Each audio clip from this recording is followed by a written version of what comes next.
नमस्कार साथियों। सफलता के लिए क्या करें इस कड़ी में मैं फिर से उपस्थित हूँ।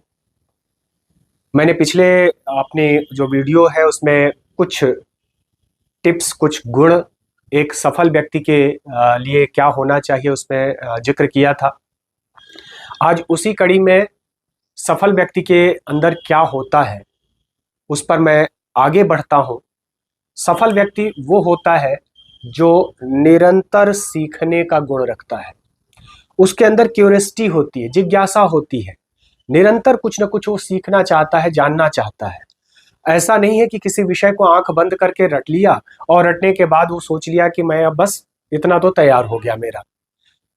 मैंने ऐसा पढ़ा तो क्यों पढ़ा, कैसे ये हमारे जीवन में लागू होगा। तो जब इस भाव के साथ उसको जानने की जिज्ञासा उसके मन में पनपती है, सीखने की ललक उसमें पनपती है, तब वो धीरे धीरे उस विषय को व्यावहारिक रूप में आत्मसात करना शुरू कर देता है। समझ उसकी उस विषय पर विकसित होती है और फिर उसे कहीं पर दोबारा से रटने की आवश्यकता नहीं पड़ती है।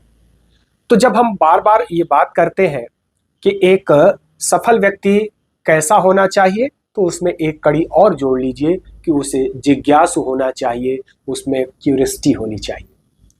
अब इस तरह की चीजों को करते करते कई बार लोगों को लगता है कि अरे मैंने तो इसको पढ़ लिया है, रट लिया है, दोबारा क्या आवश्यकता है उसको रिवाइज करने की।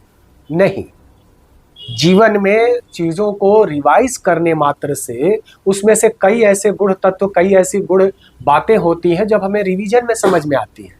लगता है कि हम रिवीजन कर रहे हैं, लेकिन री और विजन, उसको पर दोबारा पढ़ते समय हमारा विजन चेंज होता है। हम एक तरह से फिर से उसको नए दृष्टिकोण से देखने का प्रयास करते हैं, और जब नए दृष्टिकोण से देखने का प्रयास करते हैं तो उसको बार बार उसमें से कुछ न कुछ नयापन आने लगता है। उदाहरण के लिए, जो अगर हमारा पुराना कानून देखें, भारतीय दंड संहिता आईपीसी, वो 1860 की बनी हुई है और माननीय सर्वोच्च न्यायालय और उच्च न्यायालय के तमाम न्यायमूर्ति के द्वारा एक एक धारा पर अपने अपने मंतव्य, अपने अपने दृष्टिकोण देखे गए। लेकिन जब बाद में चल करके अलग से कोई बेंच फिर से स्थापित हुई और उन लोगों ने उसका रिवीजन किया, तो नई परिस्थितियों में नए तरीके से रिवीजन किया और उसका नया निष्कर्ष निकाल करके हम सबके सामने प्रस्तुत किया। देखने का नजरिया बदलता है। रामचरितमानस कब का लिखा हुआ है, हम बार बार उसको पढ़ते हैं। क्यों पढ़ते हैं? ताकि रिवीजन में कुछ न कुछ नई बातें हमें सीखने को मिल जाएंगी, नई बातें देखने को मिल जाएंगी। तो जो सफल व्यक्ति होता है वो अपने जीवन में रिवीजन को जरूर समय देता है। इसी तरह से जीवन को बोझिल नहीं बना देना है। ऐसा नहीं कि आज बिल्कुल एकदम उत्साह में है और इतना ज्यादा समय अपने लक्ष्य को पाने में देंगे कि सुबह से शाम तक और शाम से सुबह तक 24 घंटे हम केवल लक्ष्य के लिए ही समर्पित हो गए। ऐसा नहीं करना है। बीच बीच में हमें ब्रेक देना है, अपने आप को बीच में थोड़ा सा रिलैक्स भी कराना है और रिलैक्स करा करके फिर नए उत्साह के साथ आगे बढ़ना है। अगर हम अपने लक्ष्य के तरफ, कहा जाता है कि 3 कदम आगे बढ़े और 1 कदम पीछे हटे तो भी तो 2 कदम आगे बढ़े हैं।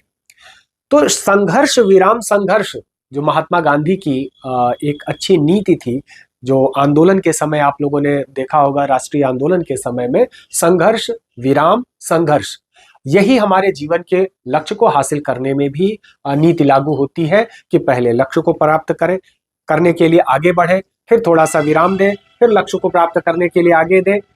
मसलन कि अगर हमने 50 से 55 मिनट, 45 मिनट, 40 मिनट की पढ़ाई की, तो थोड़ा सा 2 मिनट 4 मिनट का उसमें हम ब्रेक दें, उसको पॉज करें ताकि माइंड फिर से अपना तेज हो सके। थोड़ा सा पानी पी लें, हाथ पैर हल्का सा सीधा कर लें, ताकि बॉडी में न तो किसी प्रकार के नेगेटिव हार्मोन्स का जमावड़ा होना पड़े, ना कोई केमिकल इस तरह का हो, तो थोड़ा सा फ्रेशनेस हमें महसूस होने लगे।